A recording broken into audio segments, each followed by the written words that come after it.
discussion on the summer forecast.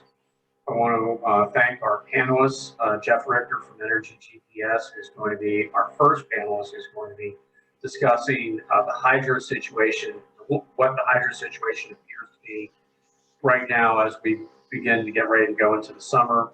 We'll do about 25 minutes presentation. Jeff thinks that's about what it will be. We'll do Q&A for however long that's useful for folks following up Jeff's discussion. And Todd Crawford from the Weather Company, or IBM, will give us the summer forecast for the West at this juncture. He assures me that this is their summer forecast as they look at it right now. Todd, I think you're about to update that in about a week, but this will be the summer forecast essentially for the Rockies to the Pacific and the sub areas in that. Again, he'll do 25 minutes and then we'll do Q&A. By the way, I just got a question from somebody who said if there are presentations, will they be distributed? They will be available. They will be distributed. They will be available on an as requested basis. But there will also be a recording of this presentation, which will be available on the WPTF website after we've done the necessary editing of any spurious comments that were made before you people join, and that'll be available probably sometime next week. Let me just say that we're going to entertain questions. As I said, we've got a slightly different Zoom platform, which is a little more professional. You have the ability to chat amongst yourselves, as you can see right now. But the questions, when you want to submit questions, you submit them to the panelists directly. I will moderate the questions. That gives people the ability to have some anonymity in their questions if that's necessary. It seems to make life a little easier. Frank, why don't you just briefly tell anything administratively that people need to know about this slightly different platform? Of course. So as Scott said, the chat feature, you should be able to chat amongst yourselves, send direct messages, or send to the panelists or all panelists. And there's also the question and answer feature that you'll see in addition to the Zoom bar. What that allows you to do is submit questions directly to the panelists, and then we will see them on our end. And when appropriate, we will ask the questions to the panelists and then move on to the next one. We'll also allow you to still raise your hand feature, where if you would like to come up on person, I'll be able to track that, and then we'll call your name, unmute you, so you'll show up, and you can ask the question directly instead of a chat feature. So very similar to what we've done in the past, just the additional Q&A feature, if you will, if you want to submit questions directly to the panelists. Frank, some people have just said that they could hear you. They said they could hear me just fine. I'm not entirely sure why that appears to be. Some people felt you were on mute. Yeah, maybe it's just the headset. So the question and answer feature, just like David Taylor just submitted, Frank having issues with audio, so I just go ahead and switch to my speakerphone. So there's a question and answer feature that you could submit, and we'll ask the questions appropriately when the time permits. And then you can also still raise your hand. And that's what we've done in the past too, where if you'd like to answer the question live, I'll unmute you, and then you'll show up, ask the question, and then the appropriate person will answer the question. And then you can also chat amongst yourselves in the typical chat feature if you just want to comment to anybody or everyone, panelists, and then you can go ahead and do that way too. Okay, well, before we jump into the presentations, we'll make sure that everyone can hear Jeff and then Todd, because everyone is hearing me fine, but sometimes they're still not hearing Frank. Let me make a pitch for the WPTF summer meeting, which is going to be the 22nd and 23rd of July at the Coeur d'Alene Resort really nice place, close to the Spokane airport, easy to get in and out. They send a shuttle to the Spokane airport. I am 3 weeks into being fully vaccinated. I just held a derby party for people outdoors.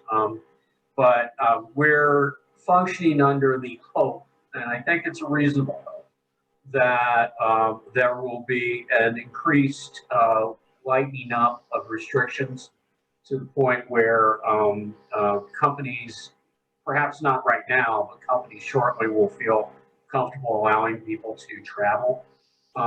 We will hold this in person. We've already made some invitations for speakers. We will, next week, we will have up on the WPTF website the registration ability for this. We are trying to make this an in-person meeting.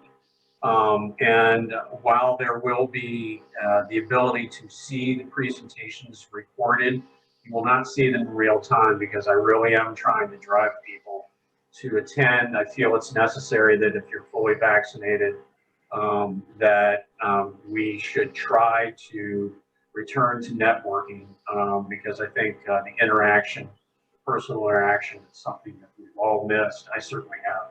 And the discussions that are able to come from that, I'm looking forward to having those. And I think that we'll have a very good program to discuss what is becoming a big issue, is the need for faster integration of the Western market to help reliability and help with moving around the scarce resources that we've got in the West.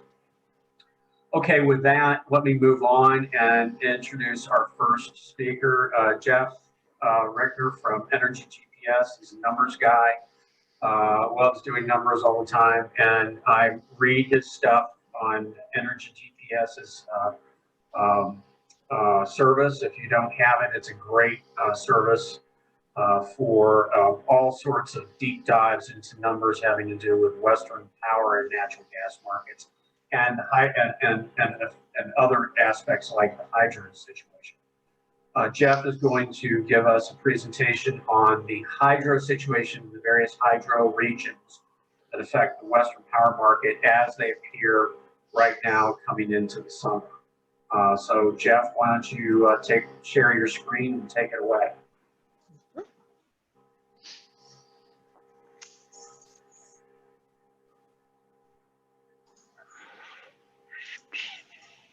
There we go. Give me a second. All right, can everybody see my screen? Yes. Cool. So can everybody hear me? Start pinging if you can't, and they will figure it out. So anybody cannot hear me? Scott, are you getting any pings or anything? I'm not seeing anything okay. About not hearing you. So perfect. So the Bose headset works and stuff. So awesome. Welcome everybody. We'll jump right into it because we want to stick to the schedule. And I always try to think of a title for my presentations or what the heck I'm talking about. And I came up with the Hydro Hoopla. And, you know, we're going to touch on the Northwest and California. Obviously, those are the two main hydro components of the West. We got a little bit in the Rockies and a little bit in the desert, but we don't count those in the grand scheme of things when it comes to pinch points on the system.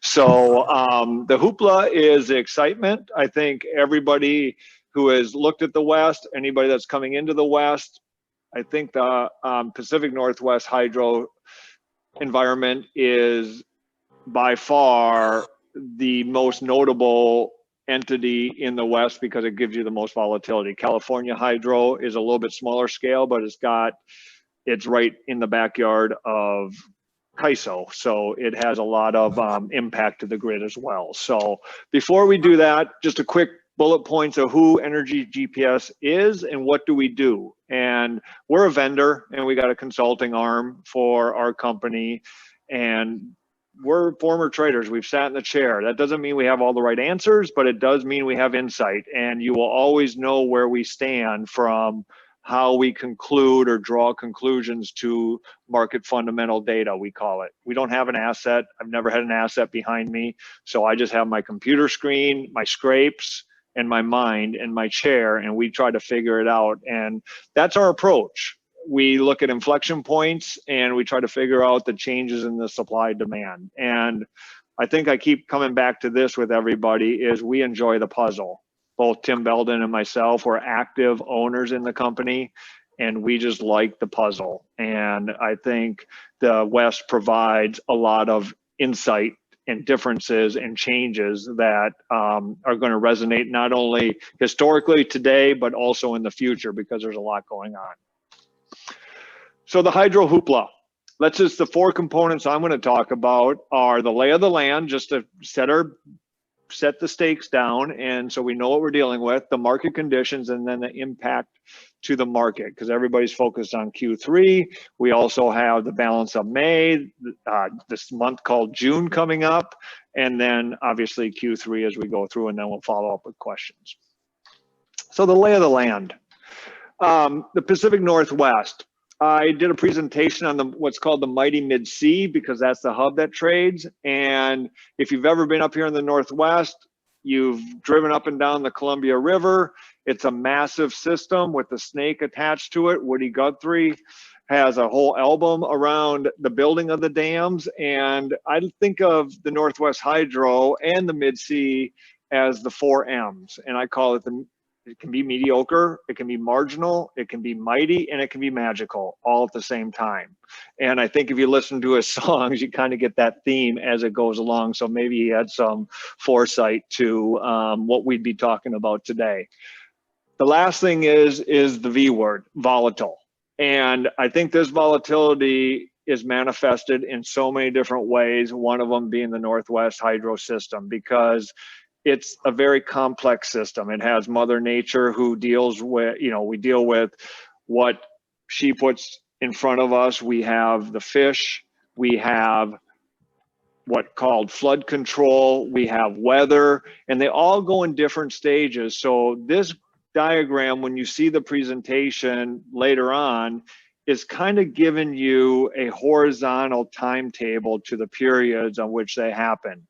Now, the beauty of it is you reset every year and you have changes that go on, because it's such a dynamic system, and it's not driven by total economics. You have the fish operations, you have the flood control, you have warm temperatures that melt snow beforehand, and you don't have a choice. You have dry conditions, which we're leading up into this year. So it's got a lot of moving parts.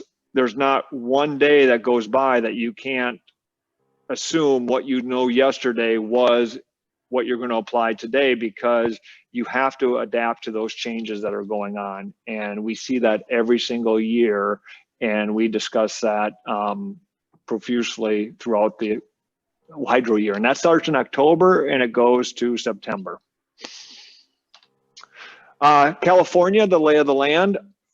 This is my terminology, so I'm just going to use it. It's a 3-storm state. I've always said that. I believe that, and it holds true. 1 storm, low water year. 2 storms, you start getting up into a normal water year, and the 3rd storm is you're just above normal. That's all it takes when you start looking at the jet stream and the snowpack that gets dumped on it. If you got, if you recall back into 2012 to 2015 time, we had 4 straight years of drought-like conditions. So they were 1, at most. And, those are the things that the add-on to this, to me, on the lay of the land is -1. And now what do you mean by -1, Jeff? But it's called the year on year. So if you go from a high water year to a low water year, there's different parameters called elevation and different snow, there's just different elements to it. Where if you go low to low, you're just starting off on the low end of the spectrum. So I call it the -1 year. You can go -2, you can have all kinds of terminology, but we have to look at it through those lenses, because, you know, low on low means a totally different thing than high on low. And we're going to get into that a little bit later on. Dry on dry is another way to look at it. Market conditions. Let's just set our tone to the Northwest first. We'll start there. Current conditions have what they call this January to July period down around 83% of normal. Now, what does all that mean? Well, right now, we know that Jan through April have come and gone. So we have some of the answer to that period. So now we're looking at it from balance of May, June, July, August, and September as how much more water is up there, when will it come down, and what does it mean? You can see in the circled area, we've been trending. You always start the year maybe around here, called 100%, go up and down, but come December, Jan, we were down around 95 to 90% of normal for the longest time, and ever since the middle of February, we've just been dropping. And there's reasons for that. If you've lived up here, it's been dry in April. We'll talk about that in a second. And now May, what does this next 15 days mean? We are in a critical period that matters. And why does it matter so much is because come July, it hardly rains here. So we're dealing with a finite period of time to not, we're out of the snowpack era. Now we're into precip and what is left up there in the mountains and how does it all come off and when does it come off and how does it trickle through our system. So every period is critical and every period has it puts an anchor into the ground for what's in the future. And right now, 83%, you start looking at this April, August, because it goes into the thing and we're at 86% or 75 MAF that's left up there in the mountains. And we'll talk about that. So I wanted to lay out April and May and why it's been so downward trending is, you know, you get into the April dryness, I call it. 2017, we had 165% precip.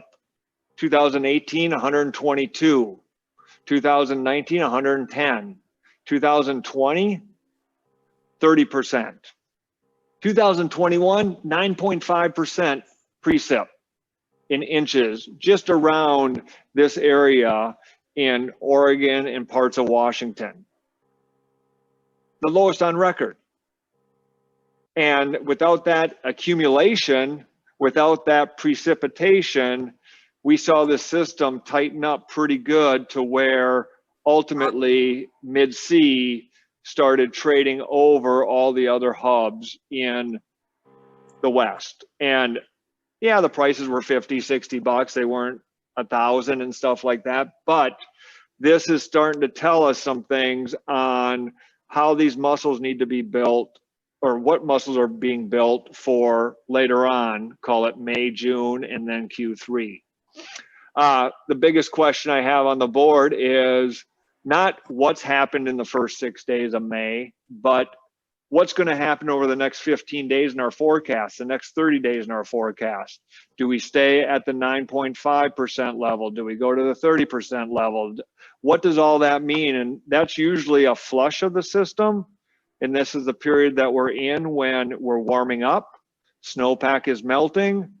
The issue is, has some of that snowpack already melted at the lower elevation, middle elevation? The answer is yes.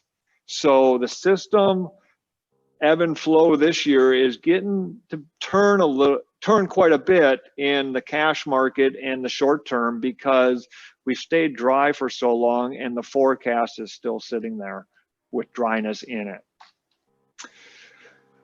The generation side, going through this, what I tried to show here was just what's happening on the ground. My x-axis is calendar year.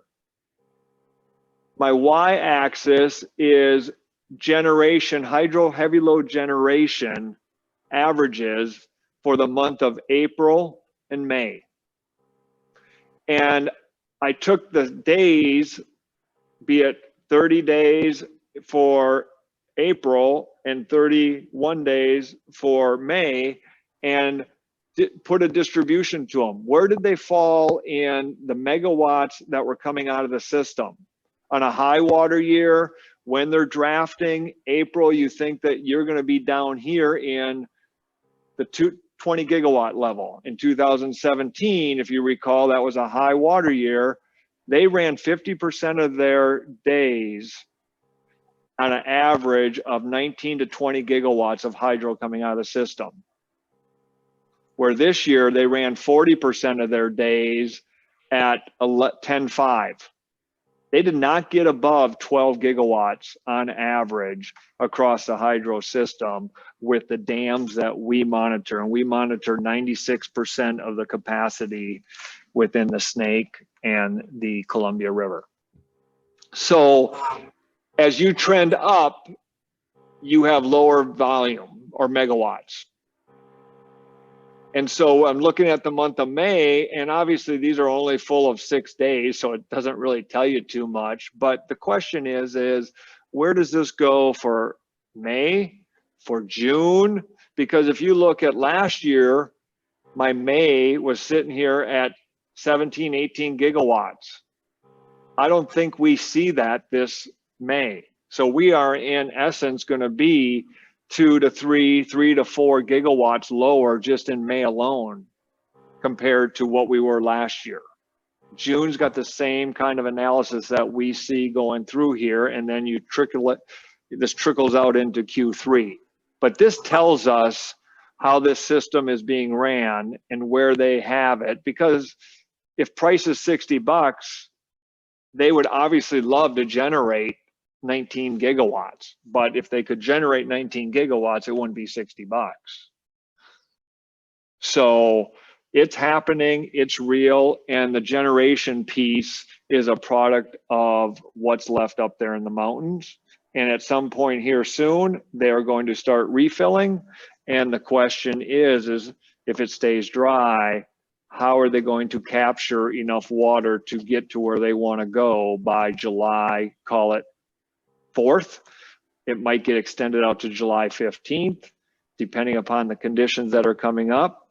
The dryness is going to matter, and it's going to impact how much water they can put in the storage facilities.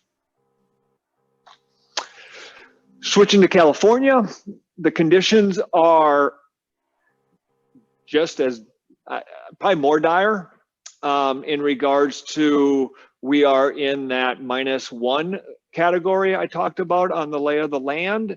And I tried to depict here, there's a lot of numbers where these numbers, the first number represents Q2, flat gigawatt average hydro coming out of the California system. The second number is Q3. So in 2011, the Q2 averaged 2.9 gigawatts on average for the whole quarter. For Q3, 2.7. This is during the drought years. If you recall back then, these are the times when we had drought on top of drought. And in 2015, we averaged 1.6 gigawatts on average and 1.9 gigawatts on average for Q3. Fast forward to the recent period, 2019 was a high water year, 4.4, 4.0. 2.3 last year, 2.1. This year, because we're -1 in our storms, is 1.4 for Q2, and I projected out to Q3 is going to average 1.7. So year on year, we're 0.4 gigawatts on average lower, versus 2 years ago, we are 2.3 gigawatts lower. So that matters when it comes to the gas world. That matters comes to what other stuff we need to replace. But it also plays into what I call the flex ramp or the generation profile. We all have heard the stories of the curve back when it started and how it all plays out. But this is the kind of key, is how much flex can they have on a -1 year? And when I say flex, I define it as from the midday to the evening ramp, inverted to the solar profile. And I put on this graph monthly averages for the heavy load for the hydro profile in a gigawatt state. The black thick line is this year. This little green line, light lime green, is 2015, and the red is last year. And if you can look at May, we went from roughly 1.8 gigawatts up to 4.7. So we had about a 3 gigawatt ability to move water. My question is what's this neck look like this year? Because from this point forward, the one thing that we know California needs is their flex ramp. Now, they have all their means of saying that they're safe and all that stuff, but when you start combining it to what the Northwest does, and if the Northwest prices over California, the first place they're going to pick off is this evening ramp volume on imports. And when that happens, you start exposing this system a little bit more. And I argue you can't drop much more. They've been dropping their midday as much as they possibly, rightfully so, the price is cheaper, and then maximizing this. They can't maximize this anymore, because if they could, they would do it now. That's my whole point. Price tells you to do it. So they can't do any more than what they're doing unless you get some new engine in there that is not performing right now with flexibility. Impact to market. This is kind of the crux of the story, right? Because we got the lay of the land, we got the market conditions. We know flex ramp in California is very, very important. How much will they have? So starting with the Northwest, this is an interpolation of what's going to happen once we get into summer. June is right around the corner, and what's going to happen in June is just as important as what's going to happen in the summer. We just got different price dynamics, a lot higher prices in Q3, and this goes into how much snowpack will be left, how much will come down versus get saturated, eaten up by the soil. And then what does that mean? Because we have this demand component that we have to deal with as well. And with the restrictions of COVID moving towards more mobility, I call it, demand growth through data farms, data mining, distribution centers. How is all that piecing out compared to years past? And there's this scenario here that says the mid-sea can get very tight. And if our weather forecast, which Todd's going to talk about, is warmer than last year, which I think he's going to say it is, we have a whole different dynamic going on here to where the lack of hydro, or the same amount of hydro even than last year, if you want to just go there, is going to be a whole different ball game compared to what we saw last year. And that's what we're looking at here. Is it red or last year's orange, gold? It's not going to be above gold. So now we set our points. It's probably going to be below gold, and we'll talk about that. I mentioned this a little bit. We got, the dynamic in April was pretty telling when it started tightening up, because you got to draw your box to say, is the Northwest, does it need to grab back those megawatts that are flowing down into California on the AC and the DC? And the moment it does that, the only way you stop those megawatts from going is to send a price signal. And the price signal says flat to over, and you're not going to stop them all, even at that price. So if you need more, because you don't have the hydro to give, and the natural gas and all the other stuff in the thermal stack, you got to claw back those megawatts that are traveling someplace else. And we saw that in April. We're going to see that more as we go deeper into May. Today, we didn't see it that much in the cash market because wind was over 3 to 4 gigawatts across the whole board here. So we get what I call reprieves, but they're going to be short-lived as we go forward, unless Mother Nature dumps a lot of rain on us, which I don't see in the forecast. I try to show here how the distribution of water when it comes off the mountains and what it did to generation. So across the x-axis, again, this is the months in a water year. So I start in October and go to September. Start in October, go to September, and then this is the balance of 2021. So I got 19, 20, and 21 here. This stuff is water over the dam, under, through the spill, you know, it's just gone. Now what's left up there is kind of key. And what does that mean to the generation? Ever since we've started drying out, we've seen our output drop on the generation on a calf level below normal.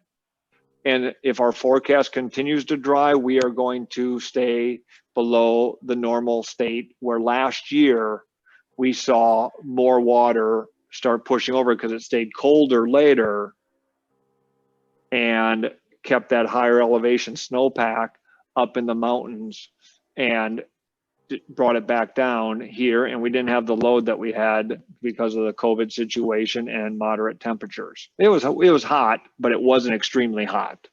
So how this box plays out, in our view, we are going to have less volumetric water when you push that through the system with the same parameters. You're going to have lower generation.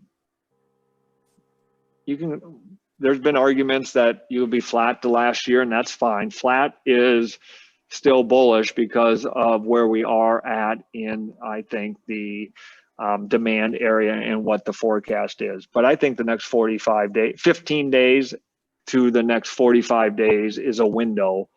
And back half of June might be the most bearish portion of the curve if Mother Nature wants to bring some rain after they've refilled some things, but that rain comes and goes. It doesn't stick as snowpack. So we don't have that issue of trickling off into the summer. So there's just different pockets that we talk about.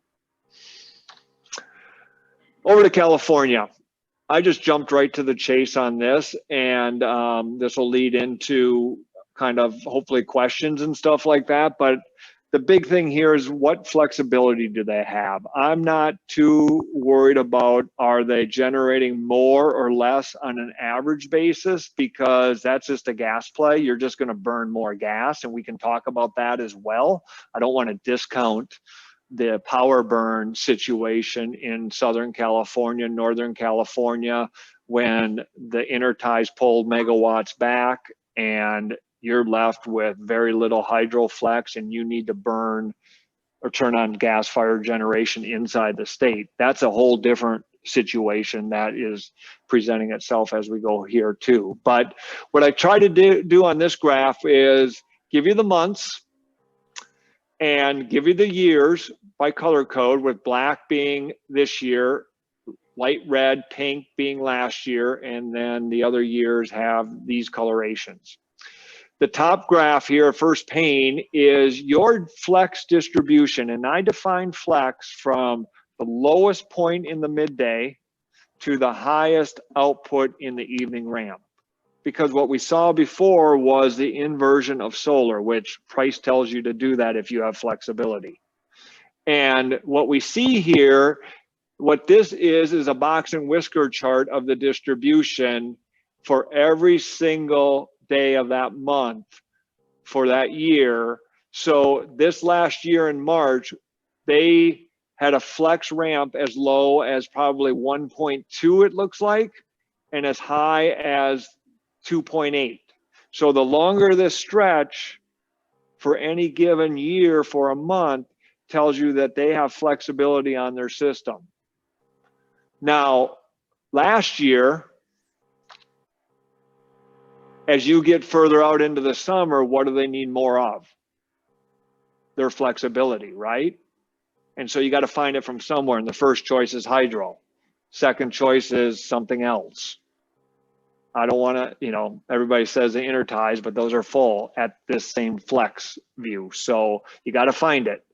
And you can see the trend last year was, as March went on and we went through here, we kept growing. And in July, it was a pretty good band, as high as 4 gigawatts, 4 point some gigawatts, down to 1.8 again. So how can they stretch this system? You look at the black line, we're starting to stretch in March. We stretched in April. Uh-oh, May's getting a little tighter. We're only 6 days into it, but we're -1 on the conditions. And I think in California, one of the biggest things that people have to dig into, and you know, obviously we'd love your call and to talk about it and stuff like that, is what's the ground saturation situation like in California? Because I think a lot of this water is just going to get gobbled up by the soil as the year goes on, and that's going to be a problem, because what you think you had for flex, you might not have 300 to 400 megawatts, and that doesn't sound like a lot, but in the time of need, that's the part that always sticks out to me as the piece that matters, because you got to go to the next option. And I can tell you it's not on the ties, because of what we talked about in the Northwest, what we know about the desert Southwest. So this is starting to percolate on what ramifications it's going to have. And obviously the stars got to align with the demand. If you have no demand, okay, we can deal with that. But if you have demand tied in with how this hydro situation is presenting itself inside the state on the flex, because they can go a little negative if it wants in the midday from a hydro perspective because of their pump storage and stuff, but you just can't get that whole throttle to stretch that neck more. Would they like to stretch it more? Sure. But I argue they'd already be doing that because the money's there, or the price signal is there. So that's the biggest point I have when it comes to California and how this -1 water year is playing out, and where they sit is watching the elevations, watching what they're doing on a daily basis, because if they start tightening up and trending flat, we could lose 500 megawatts on average on this flex ramp, and that's a lot on those specific days. So I kind of summarized the impact to the market. We got Pacific Northwest. Hydro can be translated into transmission flows to California, because if we don't have the hydro and we have the conditions up here, Mid-C is just going to price to keep them here. And when you price to keep them here, you take away from the evening ramp, number one, and somewhere in the morning ramp as well. So, that exposes California's flex ramp, because you're lowering the flex on the ties. Thus, you need to go find and replace that in state. And, I think at the end of the day, Mother Nature has a final stance. I think it's a little too late because we don't get any more snowpack accumulation. And precip will be a factor, but it's going to be a cash factor, a balance of the month factor, some balance of the week factor as we go through here. And then I'm not the weather expert, so I do talk to Todd and try to get my head around what the ground saturation looks like. You hear all the drought-like conditions in the Rockies and the desert, but I don't really take those as a translation to California and the Northwest, nor should you. But try to get your head around, or we try to get our head around what that means to what's left up there. And I think it's going to matter with the forecasts that are in front of us. The market conditions, the battle of the evening ramp megawatt. I should have thrown the desert Southwest in here, but that's the crux of the matter here. And it's going to be the crux. And we have batteries obviously entering into California, but those dwarf anything that we have on a low water year on a reduction of flex ramp. You need a lot more of that flexible new technology. This summer, it doesn't seem like the stars are aligned that battery technology is going to outpace what we see on the hydro system, and especially in the Northwest and in California. So that's going to present itself with situations that we have to address through market and fundamentals. And then fires. I mean, we see this, we hear it, we know what they are. But if you need the flex ramp from all these different resources, and those transmission lines get hindered by Mother Nature in a different way, it can start creating more pinch points, because you can get the megawatts. California can get the megawatts. You just might have to price to get them. Or you should price to get them. And that's my take. And it's not that easy. Obviously, we've seen in the past it's not that easy, and that's okay. But these are the situations that will present itself. And then I call it pre-Q3. You got June is no cakewalk. The Pacific Northwest conditions are evolving. It's going to be volatile. You could see the front half print over, the back half print under. You could see, you know, depending upon what Mother Nature is going to bring to the table as we go through this, but you got to refill at some point, and it's going to last a while with these dry conditions that are going on. And then post Q3, I'm going to end it with whatever I said today for this year probably won't hold true from a factual what's going on in the lay of the land next year. The concepts will hold true, and that's the beauty of the hydro systems in the West, is that they reshuffle their cards every year.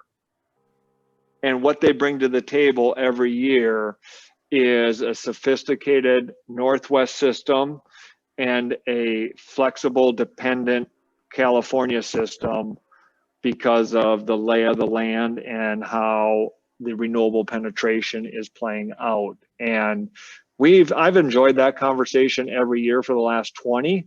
The first 5, none of them are easy. I will lay that out right now. None of them are easy, and none of them have the right answer. But what they do have is the muscle building to know when these pushes and pulls are on the system, because of what they mean to the supply stack and the next marginal megawatt. So with that being said, I can open it up to questions and comments and go from there. And we'll turn it back over to you, Scott. Okay. Can everybody hear me? Thanks, the audience. Okay. So let me go through. We've already gotten a few questions sent to us in the Q&A box. If there are others, let me know, but I'll begin. Jeff, you can hear me, right? Yes. Okay. So the first question, and you may have already answered it, but I'll go ahead just so you can clarify it, is, has your analysis on rampability in California taken into consideration new battery installation? Well, our analysis on the ramping has on what I showed you was just specifically to the hydro ramp. So I didn't put in new battery technology, because the batteries get a little interesting. Obviously, they're going to try to go between an ancillary service market into the energy market. And we've talked about that in a lot of our write-ups on, I call it playing the Pac-Man. They will gobble up the opportunities that are in front of them, depending upon if they're 1 hour, 2 hour, 4 hour opportunistic batteries. So this presentation didn't allocate incremental ramp to that, but yes, there's technology out there. We've discussed it. I don't think it's a one-to-one, because of what they're obligated towards and what they're trying to eat up, because you got the ancillary service market that is going to get tricky as well this summer because of the situations we talked about just now. Right. Yeah. No, I do recall you guys doing a report on that particular issue in terms of the interplay between charge and discharge and also ancillary versus energy discharge. Yep. Okay, so we've got two questions from one of our participants. I won't say who it is, Gary Ackerman. Anyway, he said, not sure if your impact analysis is solely California or impact of Pacific Northwest on California. I think, and then he further goes on to say, if this helps in terms of context, if the evening CAISO ramp is 15,000 to 16,000 megawatts, then I'm a bit lost as how 500 megawatts makes an impact except marginally. Help me understand. So those two questions. So you cut out a little bit there at the end, Scott. I couldn't hear the last part. Okay, if the evening CAISO ramp is 15,000 to 16,000 megawatts, Yep. how does 500 megawatts make an impact except marginally? Help me understand. Yeah, so if it's that big, well, I just don't know what my other option is, because everything should be already maximizing that. If you have the flex, you should be already running. I don't know what's laying on the sideline in state to make up that 500 megawatts that are lost by hydro. Now, will they get it there? Will they have different things running out of market to reg up? They can.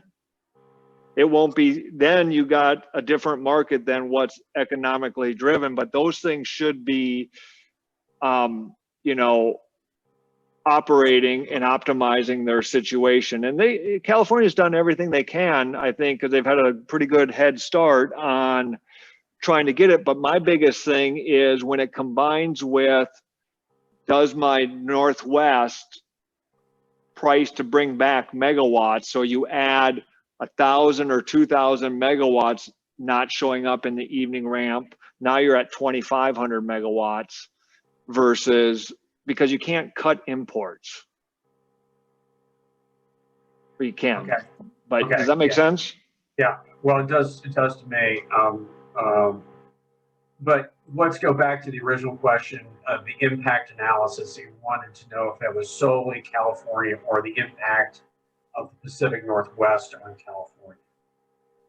Well, it's an impact to the Northwest because you got to claw back those megawatts if you need them, because, and then once you do that, then it's an impact to California. So it's kind of, you know, who triggers what. And what we saw in April, what we can see in previous summers, what we can see when it does happen is, you know, how much do you need and what does it mean? And I think this goes into a very deep places called wheel through megawatts, which has been talked about by CAISO.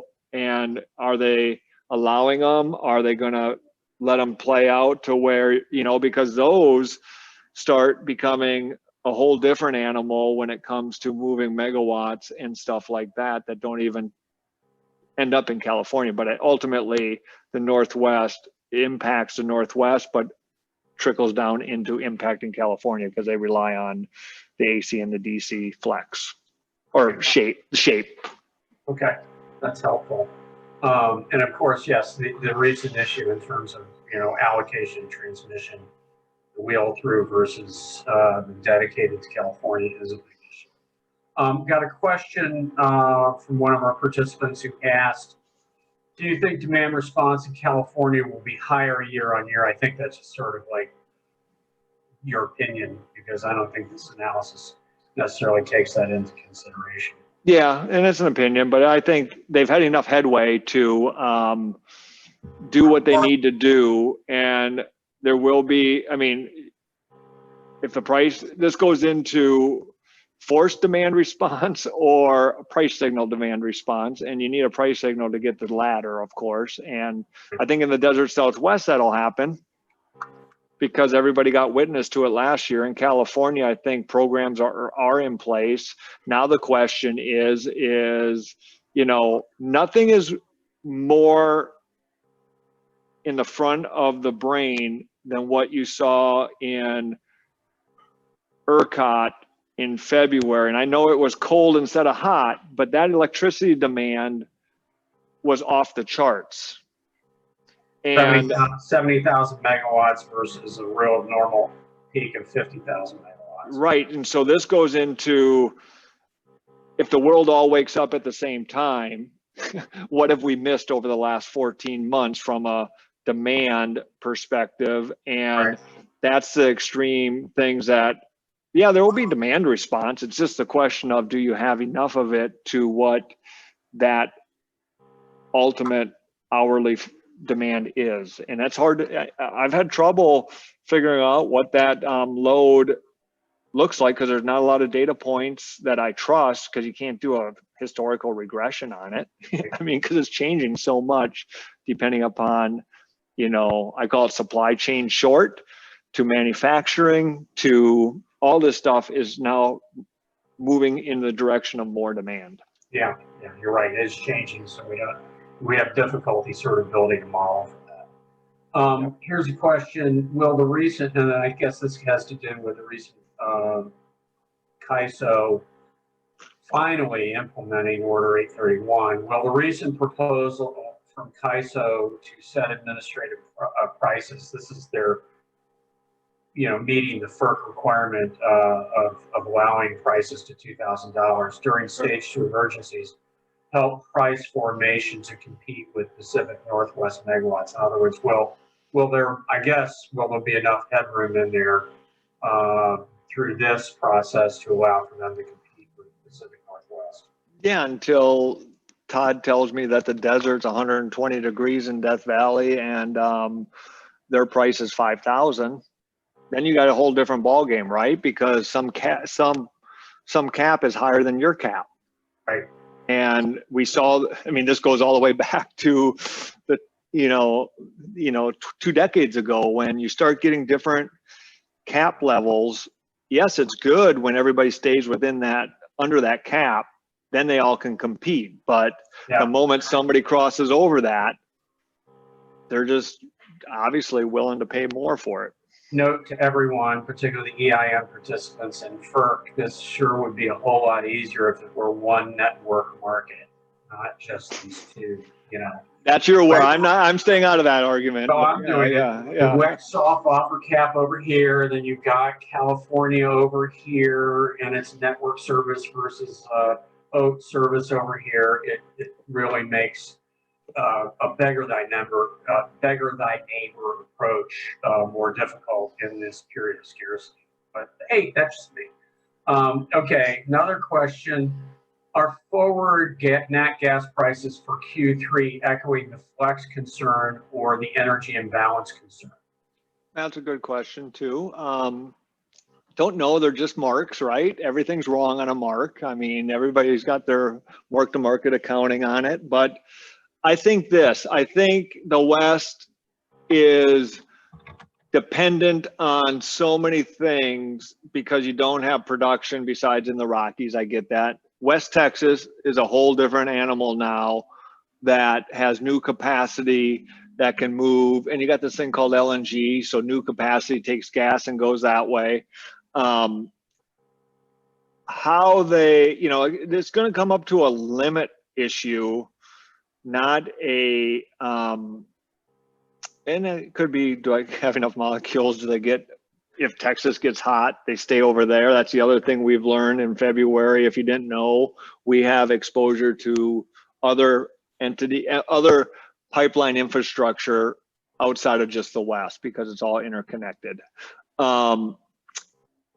We saw in years past when Aliso Canyon had its issues, SoCal had its constraint points, that SoCal Citygate had to price over PG&E Citygate to move those power burns from Southern California to Northern California. And then you're scrambling to make sure you got the transmission capacity to move those megawatts back down. So you get into this whole thing of do you have enough and is that priced in?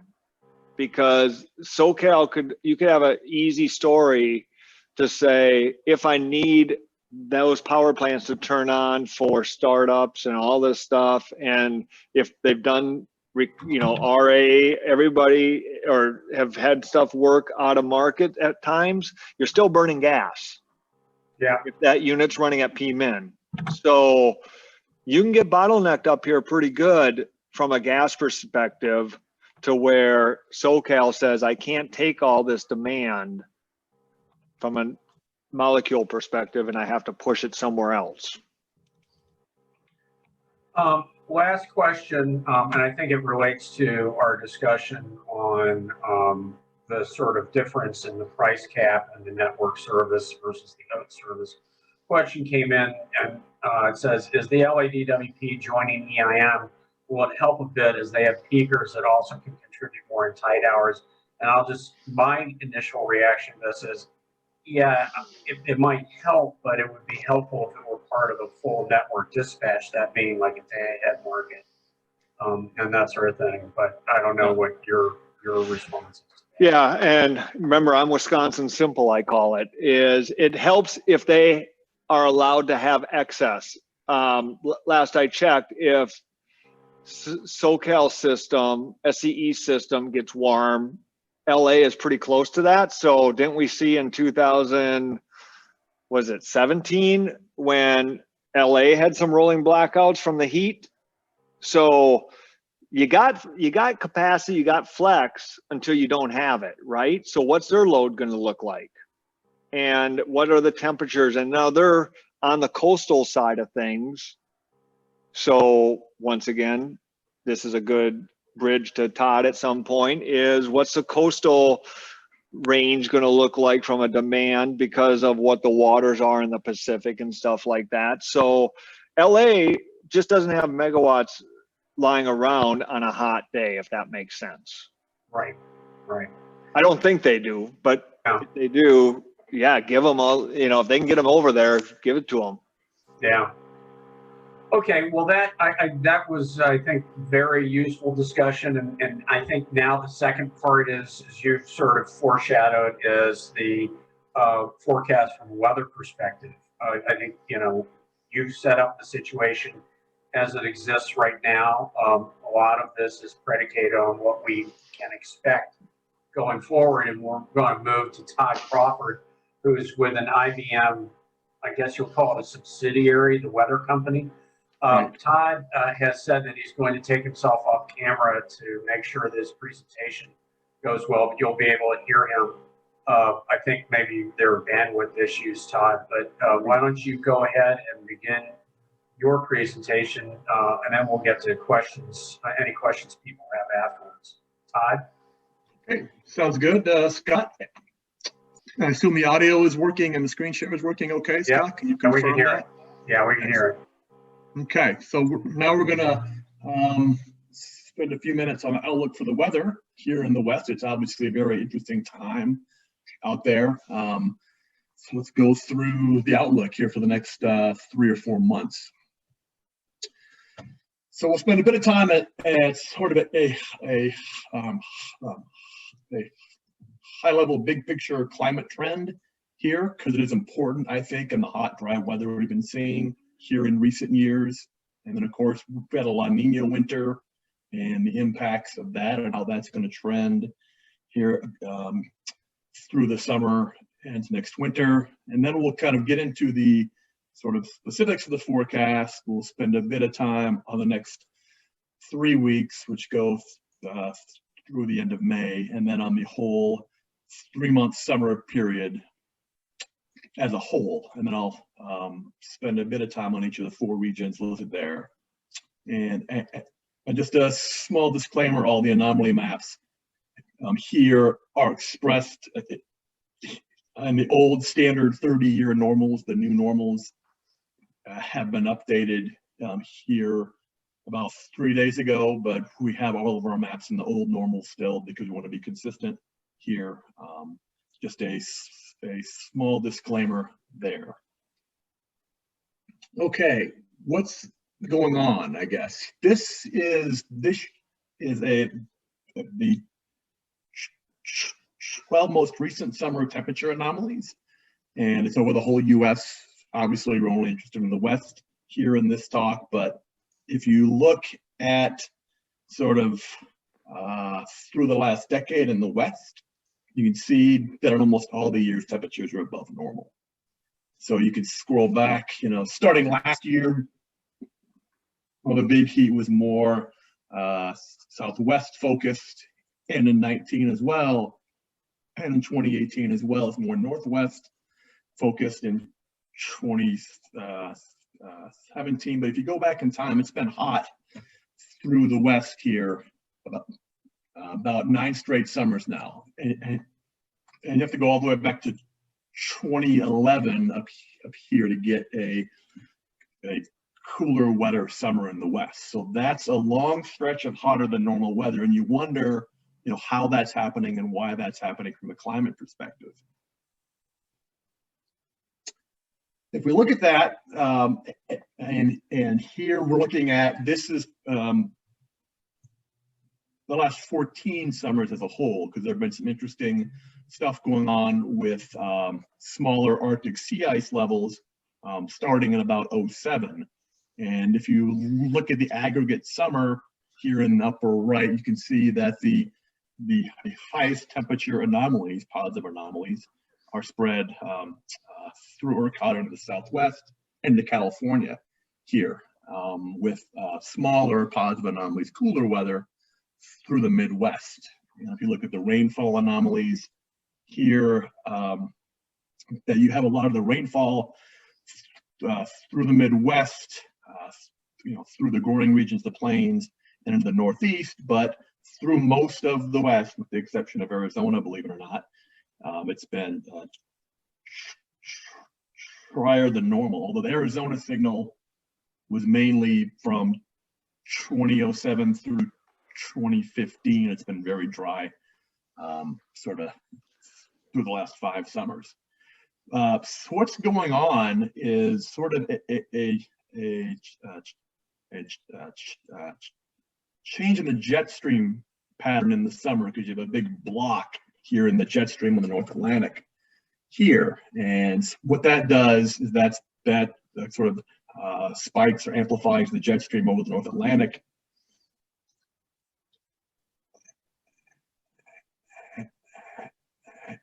And then if you look upstream over the US, then you get a sort of a small bit of cooler weather here through the Midwestern US, and then farther upstream through the Western US, you have a sort of a spiky ridge here, which results in hot, dry weather there.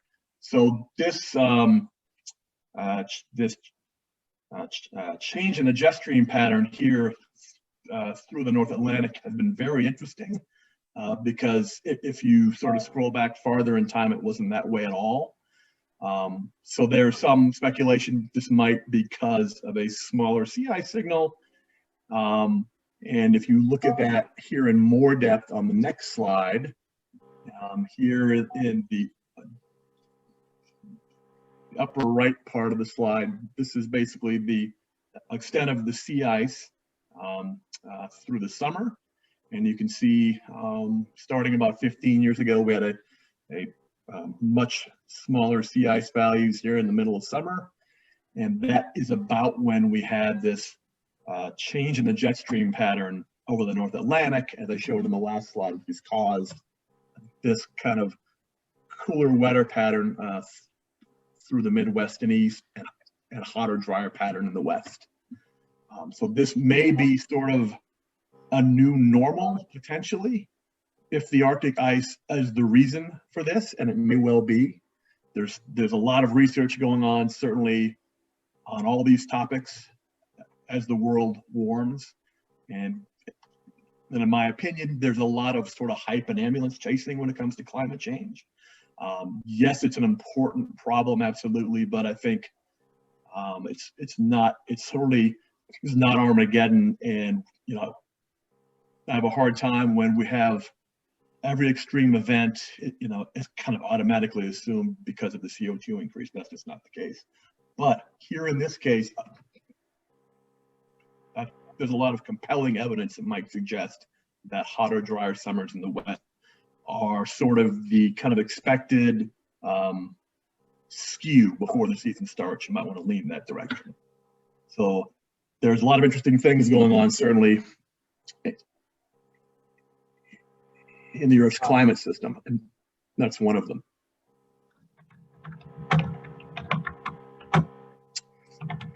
And if we look at that same sort of 2007 through last year here and sort of split it up month by month, in general, the skew has been towards having bigger heat through all the southern US in June, and then through July and August, then you've had less heat in the Midwest, and all the heat has been confined to the Northeast or the West.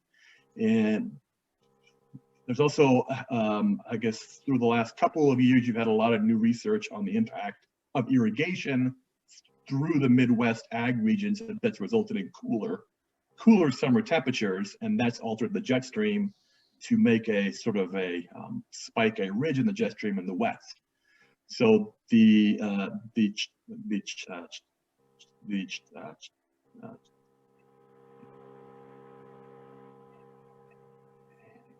sort of spike or increase in irrigation across the Midwest, along with the Arctic sea ice reduction, are probably explaining a bit of the hot, dry trend in the West here going forward.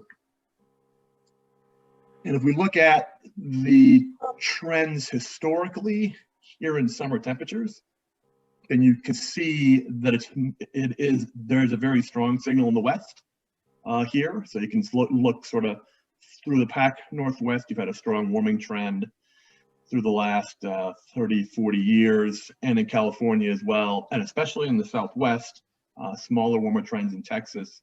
And then if you look sort of through the Midwest, where I mentioned that you don't have these trends as much. So it's mainly the largest heat trends in the summer are found in the Western, through the Western US. And if we look at rainfall in a similar fashion, those longer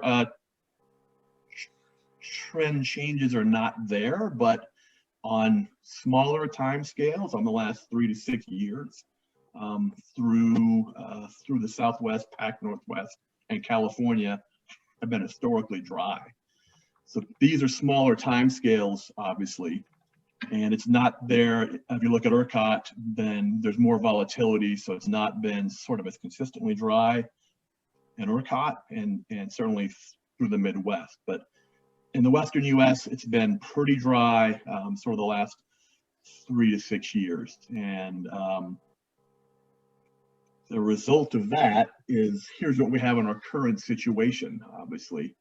In the upper left, the stream flow conditions expressed in percentiles. And you can see through the West Coast, you have kind of extremely low or historically low stream flow through the desert Southwest, through a lot of the Rocky Mountains. Up in Washington State, though, that's not as bad up there as it is in the rest of the West. And that also shows up in the drought monitor here in the upper right, where the Southwest US is sort of historically dry. Here, it's extremely dry in California, as Jeff mentioned, and through the Northwest as well. Not kind of as historically dry in the Pac Northwest as it is through the west of the West, but it is extremely dry through all of the West. And if we look at these specifically at these Southwest US there, in the bottom graph, you can see that the sort of spread or drought, or how severe the drought is the highest on record. Now, it's a pretty small record, but this goes back 21 years. But if you look at a bunch of other indices and metrics, it is as dry in the Southwest as it's been in about 80 years. So there are some issues back there. And of course, in summer, if you don't have a lot of water on the ground or soil moisture on the ground, and you get a lot of solar radiation in the Southwest, and it all goes into heating the ground and not to evaporation or transpiration. So that is a sort of skews your summer temperature expectations towards the high side as a default if it's dry going into the season. and it's very dry going into this season, obviously. Okay, so let's get into what's kind of the expectations going forward, and we'll start with May. So on our site, we update these maps every day. If you're a client of ours, so we have these 5-day intervals here, and then we have sort of a 3-week forecast here, which covers the end of May, and again expressed in temperature anomalies and precip anomalies here. And as you can see, yes, it's been extremely warm through April in the west, except for coastal California, as well. We'll spend a bit of time on that in a second. But that pattern is supposed to hang around here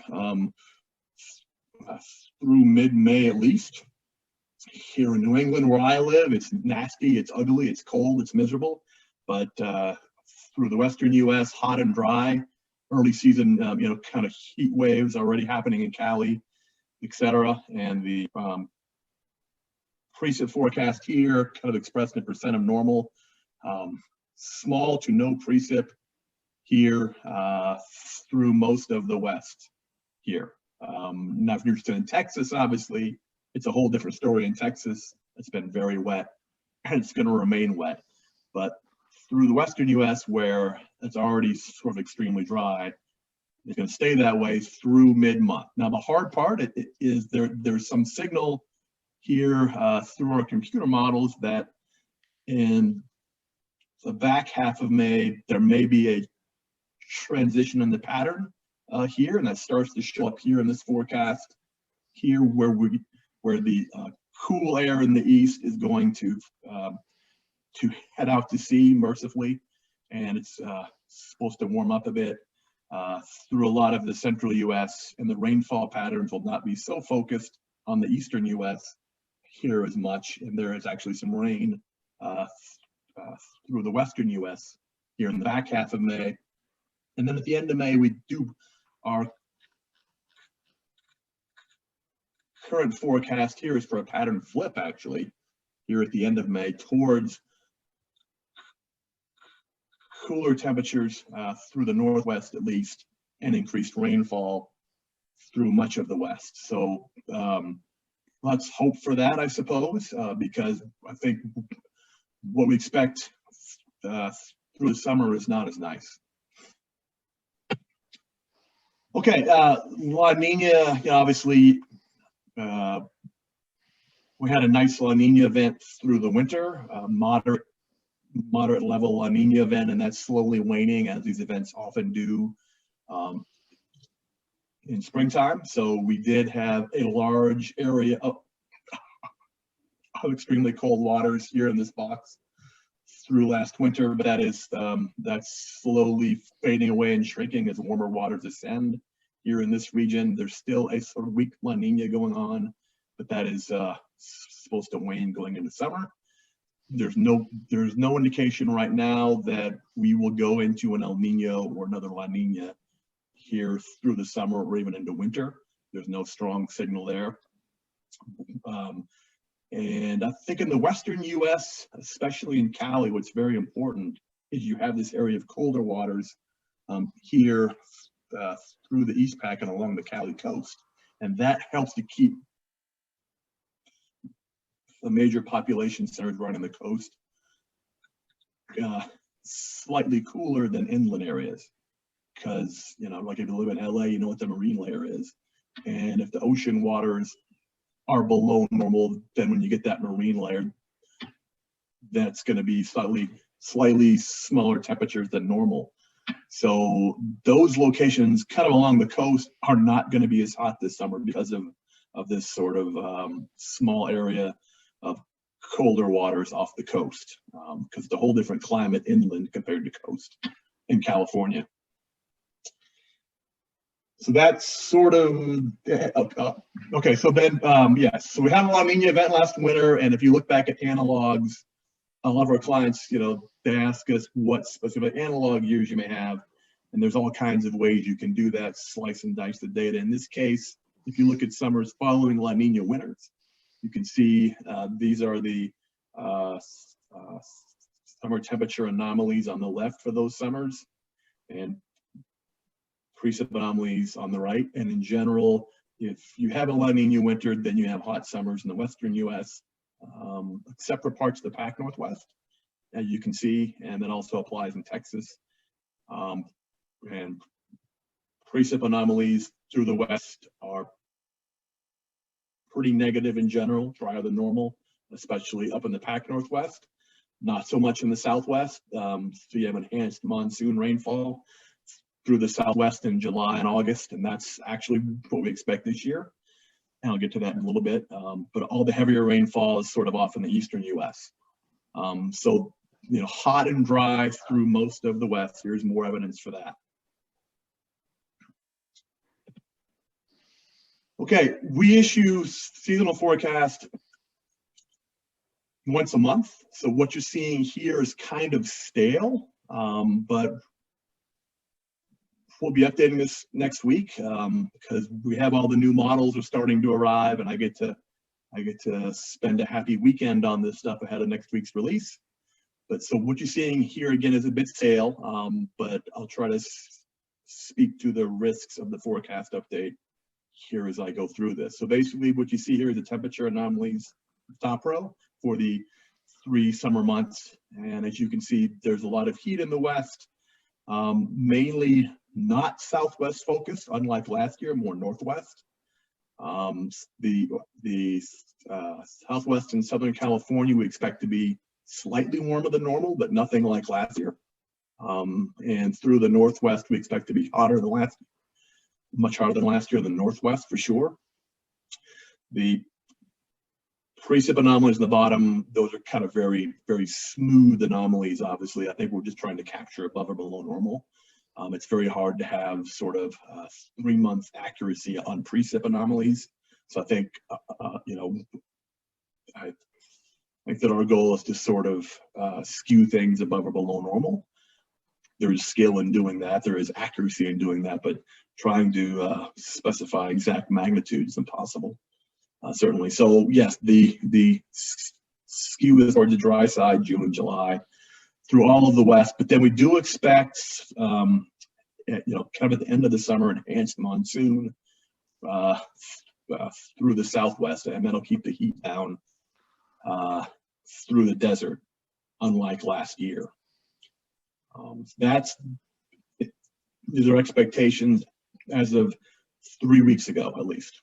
And if you're a client, you will receive a report next week on the update. So there are some new models coming in.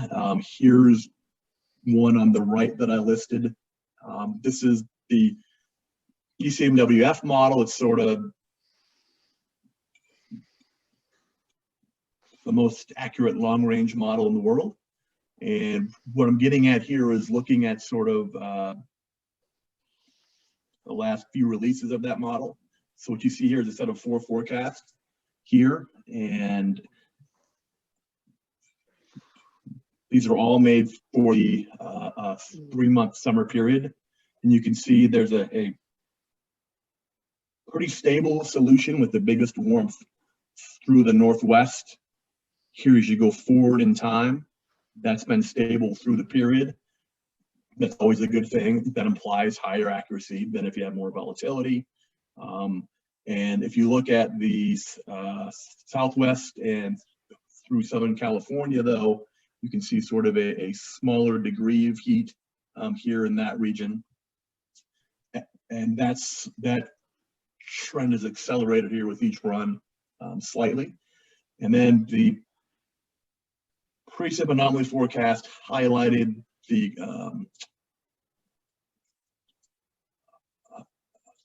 the extreme dryness in the Pac Northwest more than anything else here through April. But then here in the May run of interest, there's a smaller dry signal there than there was last month. That is interesting. There's not as much of a dry signal in that area, which is good. But there's still that sort of enhanced southwest monsoon signal here. That's also smaller magnitude here in the new model. So there's a bunch of new models that'll be issued here on Saturday. So I have a bunch of new models of my own and my own analysis here when we update ahead of the May 11th release. Still to come. Let's look at specific regions here. You know, so things aren't as bad in the Pac Northwest compared to other parts, you know, compared to the Southwest for sure. Snow water equivalent here is an okay shape, I guess, through the North and West. But soil moisture in general is not okay. Hydro levels are down, obviously, as Jeff showed. And because it's going to be pretty warm here through the next couple of 3 weeks at least, that should accelerate the melt here. And then we expect a warm, dry summer after that. So it might be an interesting summer in the markets up there, certainly. California, this is important to note, I guess. So the plot on the left shows the April temperature anomalies through California. It was extremely warm through the inland areas, but coastal areas were not warm. In fact, there are some small areas of below normal. And if you look at these specific observed anomalies here in the lower left, the coastal locations had either smaller positive anomalies or even negative anomalies. And if you go inland a few miles in Burbank, especially, there's a huge increase in anomalies. And that has to do with the cold waters, as I mentioned earlier, here that are off the coast. So the coastal cities are sort of controlled through the marine layer in the summer. If the waters are colder than normal, the air is going to be colder than normal. So that skews things on the coastal cities towards small temperature anomalies here in the summer, where as the inland areas are very dry and they're able to bake basically through the summer. And that's what we expect going through the next 4 months, is enhanced heat inland, a smaller degree of heat, or even slight below normals along the coastal locations. Snow water equivalent in Cali is kind of really low, obviously, and we spent some time on this with Jeff as well. So that'll be gone here soon, and then you're already into the dry season. And as I showed earlier in the slide decks,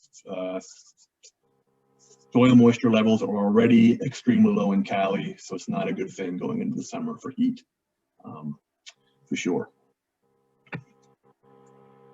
And if you're interested in ERCOT, a small bit in ERCOT, we've had a ton of rain down there through the last week. We had higher drought levels, but that's sort of gone away here through the past week with all the big thunderstorms and all the heavy rains that we've had here. So that helps relieve the bigger heat concerns as we head into the summer, especially if it stays rainy through May. And here's our rain forecast over the next 15 days, which goes through most of the rest of May. And we expect more heavy rains through the eastern half of Texas, at least, here going forward. Not so much in West Texas, and certainly don't expect much, as I mentioned earlier, through the western US. But this sort of enhanced rain in Texas in May helps reduce the risk of bigger heat in the summer there, just through the soil moisture argument.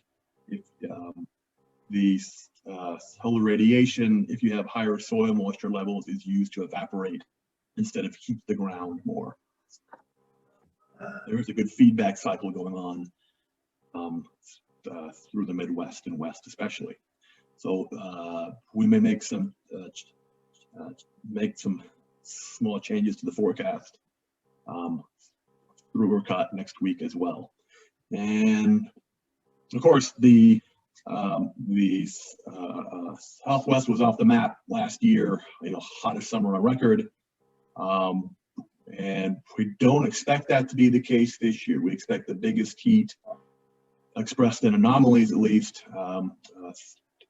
through the Northwest, and less through the Southwest and Southern California. And the monsoon is going to be enhanced this year, we think, as that ridge moves north. So we don't expect an incredibly hot summer in the Southwest this year. So yeah, it looks a lot different. And so here's sort of a wrap up. I guess here are the regions of interest: Pac Northwest.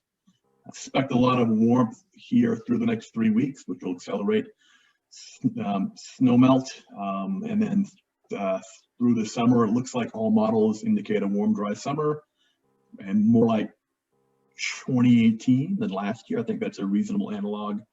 In the Northwest, if you look at Cali, a smaller degree of heat last summer in SoCal, especially.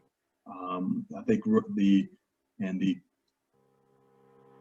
colder ocean waters will mean that the coastal cities will be kind of near normal, with the sort of the stronger heat inland, and hence so a smaller solar values as we get to the end of the summer, because the monsoon will pick up, and you know, I think maybe even a small bit of rain in SoCal in August, which is rare, certainly, but not like last summer in that regard. As I mentioned, the Southwest, nothing like last year. If we do have big heat, it'll be early June, we think. Enhanced monsoon rainfall as we get into the end of summer. And then in ERCOT, I think if we looked back a month ago, most of our models, most of our analog models, you know, we're kind of all suggesting a hot summer like last year, hot and dry. But the incredible rainfall we're getting in May, that sort of may skew our view, you know, towards the cooler side a bit. And I'll be updating all this next Tuesday.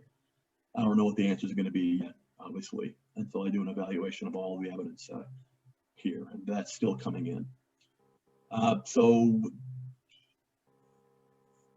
that's all I had. And if you want more information, there's my email address. And if you're a client, the update's coming next week. All right, I'll take questions. Great. Todd, can you hear me? Yes. Okay, good. So we have a few questions, and then I've got a couple that relate to the two presentations. And I noticed the reason that we throw Texas into this whole discussion is obviously it's not a part of our market, but it is sort of, because as Jeff was talking about, when you're when you've got Texas a little cooler and wetter, and maybe it's cooler because it's going to be wetter, as you said, that can make natural gas more available, which if you need it, you know, the pipe isn't using as much further down the line, up the line. And so that was kind of interesting. And it appears to me that he said, so it's slightly less heat in the populated areas of Cali, right, and the desert and the desert Southwest. And that's good, but then less hydro may be available in the Pacific Northwest, because actually in the Pacific Northwest, it looks like we've got some heat, or may have slightly more heat anomaly, to put it in your terms. Correct. In the Northwest. Does that sound about right? Yes. So I think it's kind of express it in where we expect the most anomalous weather here through August. I think we expect the most anomalous heat through the Pac Northwest, right, and the most anomalous dryness through the Pac Northwest as well. To be honest, I think that's where your largest anomalies are going to be through the summer. Okay. And Jeff, if you've got some questions to sort of like interplay to your hydro presentation to put to Todd, feel free to jump in on this. Okay. Just speak up. But let me go to one of the questions we've got online. Two questions. First, regarding monsoonal cover. Will this monsoonal season be heavy cloud cover, as in heavy clouds?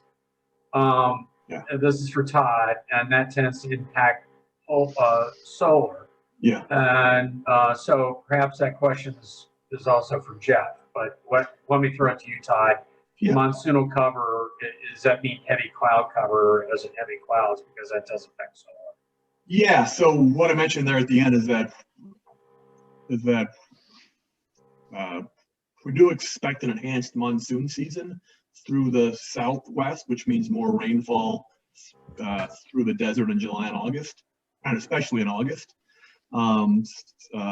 Southern California, it's hard to get a lot of rain in August, but I think you'll get more clouds because of the enhanced monsoon through SoCal, especially August, and that is going to impact solar. Yes. Okay. Okay. The other question that I've got is so that you've noticed that like it's been hotter in the West in the last 15 or 25 years. So we're going back to the historical analysis. Right. But in terms of like if we're just taking a snapshot of this year, it doesn't appear that it's going to be wildly. It won't be like it was last. It does not at this point appear. The anomalies don't appear to be like they were last year, and so we're still in that. From a trend standpoint, we're still in that hotter than it had been before. But in terms of year over year, it doesn't look like it's as bad as last year. Is that a reasonable? Right. So I think if through the Southwest and Cali and ERCOT for sure, not as hot as last year. Still warm, but not as warm as last year. But I think in the Pac Northwest, that's the difference. I think it'll be a lot hotter than last year in the Pac Northwest. Okay. But, So yeah. So Jeff, if I'm going to bring you in to sort of comment on your presentation, and now we see Todd's. It looks like a bad hydro year everywhere. Okay, but that may or may not, in terms of market effects, and we'll see.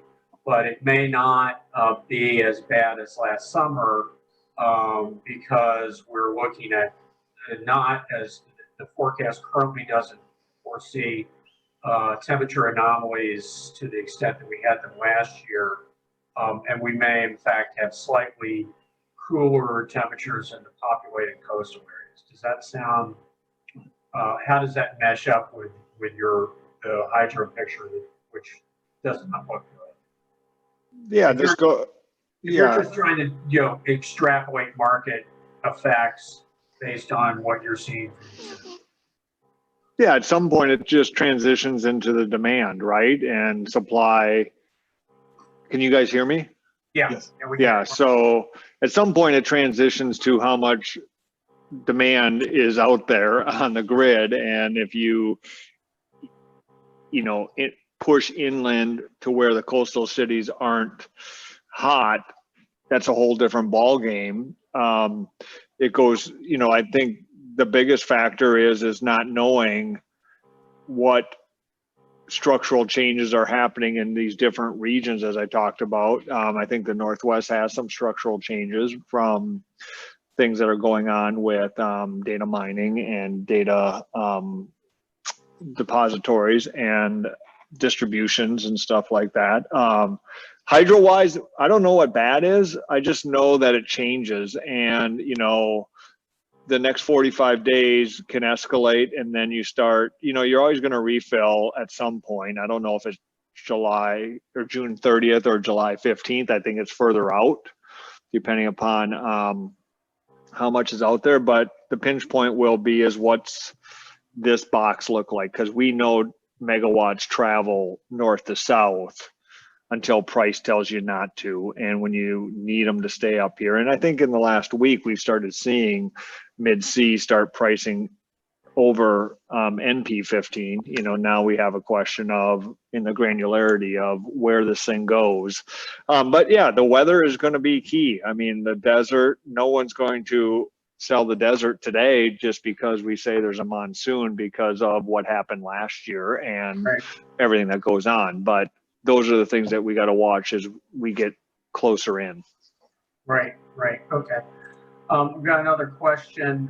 Can you please mention what your forecast looks like for hurricanes in the Gulf? Well, I guess actually that's a reasonable question to ask, because I used to be in the old days that if you had hurricanes in the Gulf, it affected the natural gas markets, particularly in the east. But now with fracking and everything like that, it's been less of an issue, but it still could have some effect in terms of the gas that's available in the pipe should we need it.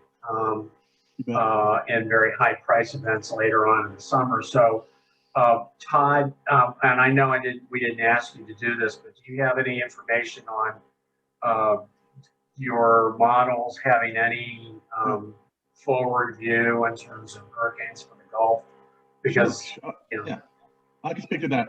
So, yeah, obviously we had a historical season last year. We had very warm ocean waters in the Atlantic and a La Nina developing. So you had smaller wind shear values.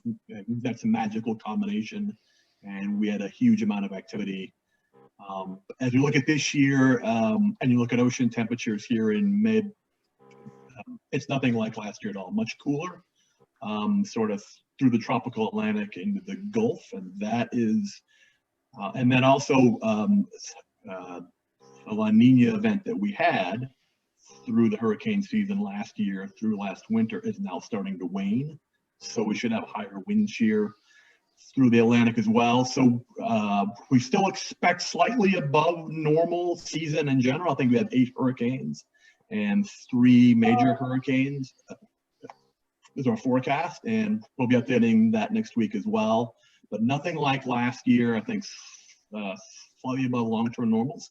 Now, how many of those storms are in the Gulf is a much harder question. We do think that based on the sort of 3 internal models we've developed here and the external models, that there'll be more risk of storm going to sea and not going into the Gulf than there was last year. So we don't expect a huge Gulf season, I guess, but it is early. But yeah, I think it's a lot different than last year, certainly. Yeah. It's interesting because, like I said, 15 years ago, I would have been fascinated by and very focused on what's going on in the Gulf. But now that natural gas production has gone onshore to a greater extent, but you're right, it can still cause supply, to use a notion that's very popular these days, supply chain interruptions in the rest of the system. Right.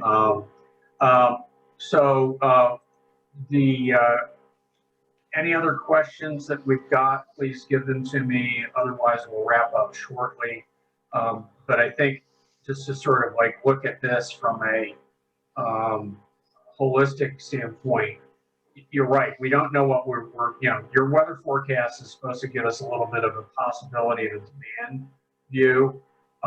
It presages the possibility of demand not being as great as it was last year, but we don't know that.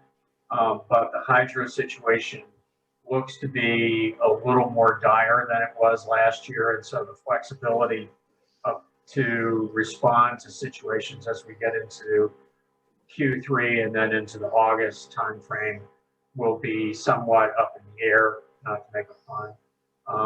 But it is at least a hydro resource, which is certainly necessary for flexibility's sake, appears to be somewhat lower than we had last year, which in and of itself was not a good year. But Jeff, I guess one of the things that was helpful last year is that we had a cold spell in the beginning of the hydro season last year, which meant that had a slower melt, and so we had more hydro available late in the season than we had in previous years. Is that correct? Yeah, there was a little bit more hydro. I mean, it's not like out of the charts, because when you get into July, I mean, the first part of July can always have big swings, but the water is the water at the end of the day. I just, there was three big, there's just elements that went on to where the Northwest did not have to claw back megawatts on the tie because of their demand, because of when the heat really hit, because summer fish spill was over, and then how long BC was and all this stuff. So it was a perfect storm to I don't need to get those megawatts back, where now the question is, do you need those megawatts back this year or not? And once you do, you got a price to keep them. Right. Well, I mean, I think one of the things we did see was that when California cut the exports the Monday after the blackouts, it seemed to start the race for capacity for contracting capacity. And so that's when we started seeing the widening spread in Q3 2021. It was like off to the races in September 2020. People procuring megawatts just, you know, to make sure they weren't short for Q3 2021. And so the spread between Palo Verde and SP15, which is reflective of, you know, trying to make sure that nobody's short. And you know, we're still seeing pretty wide spreads between that area, and you know, mid-C is always going to be, you know, lower, but you know, the spread between Palo Verde and SP15 is pretty right now, and we'll see. So I don't see any other questions. I want to finish by thanking my panelists. Thank you, Jeff at Energy GPS, and thank you, Todd at the IBM Weather Company. I appreciate it. If you have any questions, you can go directly to them. We will have a recording of this available on the WPTF website probably next week, and we'll have the presentations available at that point too. Go out. Get fully vaccinated so you can come to the Coeur d'Alene Resort for our summer meeting the end of July. It'll be a good time. We'll have a great program. And thank you all. And let me know if there are any, give us any feedback on this. And thank you again to the panelists and everybody who participated. Thank you, everybody.